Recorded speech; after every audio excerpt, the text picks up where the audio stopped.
Hey everybody, I am next to my 2022 Ford Maverick Hybrid because I just want to talk about this jump starter right here.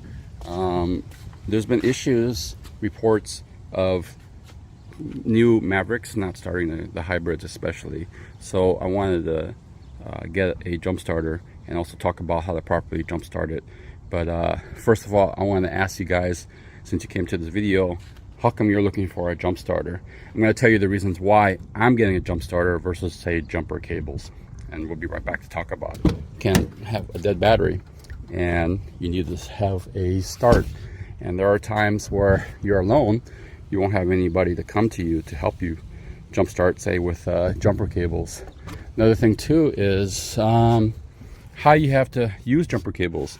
Some people don't know how to use jumper cables right, and if they're done wrong, you can cause sparks, a fire, you can short out the ECU on your computer or the other person's computer, depending who's receiving the jump. You can obviously shock yourself as well. So there's so many things that go wrong or can go wrong by doing that. But I want to show you that the battery, let's see if we get that stuck. Battery in a hybrid is underneath the rear seat, and strangely enough, well, it's kind of hard. Strangely enough, it takes up an extra inch of room than the EcoBoost versions. But you can see here's the battery. It's pretty small, but it's a small car. It's a 4-cylinder car. That is the positive. That's why it's covered with the red, and this is the negative. So when you want to jump start a vehicle, every battery has a positive and a negative. And to jump start this one, it'd be really hard. Not too hard, but they'll have jumper cables coming through here and going right here. And actually, that's not how you actually jump a battery, by the way. I just wanted to show you what the terminals look like. You generally want to jump it in the engine compartment. So let me just put this back and show you where to go, but that's where the battery is. Coming back over here, you can see you gotta look for the battery compartment area. Again, since the battery is there, there's no battery here. And usually this is high voltage here, this is high voltage. I just happen to look around and figure things out. So one of the things you have to do is pay attention. Look at the manual. If you don't look at the manual, look at what's imprinted around here. If you look at this spot right here, you can see here, it's got a picture. It's positive, right? But it has a picture of clamps. Why clamps? Because it doesn't want you to jump it. See the clamp?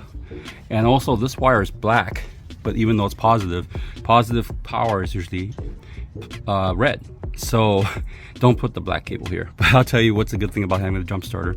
But anyways, so you can see right here it's red. So yeah, also has a picture of a clamp. So that's what you want to look for. You know, there's a clamp. And then so we move this out a little bit. Voila, there is the positive post.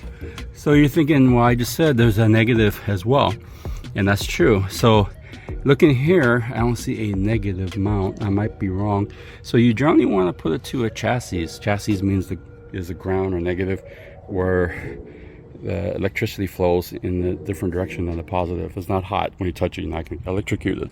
So usually something connected to the engine is a great ground point. This might be a working ground point. I'm not sure. It is metal.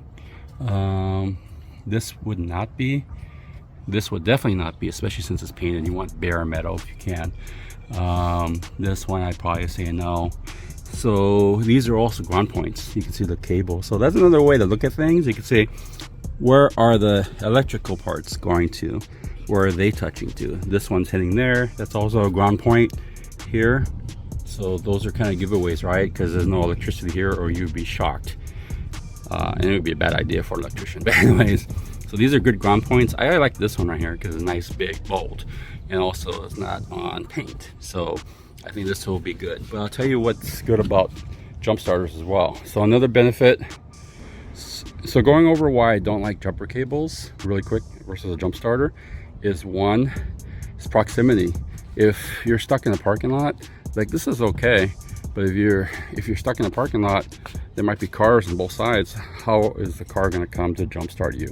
Also, if you're on a busy road, a lot of times the cars have to go face to face. they're not going side by side, depending on where the battery points are to charge, could be very, very dangerous. Another thing too is if no one knows how to use jumper cables properly, it's simple but not simple. If you do it improperly, you're gonna spark, could cause a fire, could cause injuries to yourself because your body doesn't like electricity. So that's another issue. Another issue that I'm thinking about that I don't like is it can harm your ECU. So what I'm talking about is that this right here is, the system has a little computer here, right? And this, all these little computers and gizmos, especially on new cars, and fuses and other things that could go there. And if you install it wrong, if you put them backwards or spark it or do something wrong, you can actually blow those out, and that could be a lot of money. You can have running issues, starting issues, continuous issues. So you as a helper trying to help somebody stranded could cause more issues. So that's another reason why I like these guys. So I got this one from Last Fit. I actually have a discount code if you're interested on it as well, and I'll put the link in the description and also up here if you're interested in checking this out. But the Last Fit model is a pretty heavy duty unit. It's not too big, and but it's got little rubber feet here on the bottom. Not only that, it charges through this port in the middle. You have a little AC adapter that comes with here. Let's see if I could get it. I'm right-handed, so you would charge it with AC adapter there. And then here, if you need USB-A, you can charge it through there. So it is a little power bank you can do. Hi, Joanna, how you doing? Nah, she doesn't like doing videos. It also has a nice little light right here. It's daytime, but you can see it's pretty bright for what it is. I'm gonna try to do some night shots with this guy later.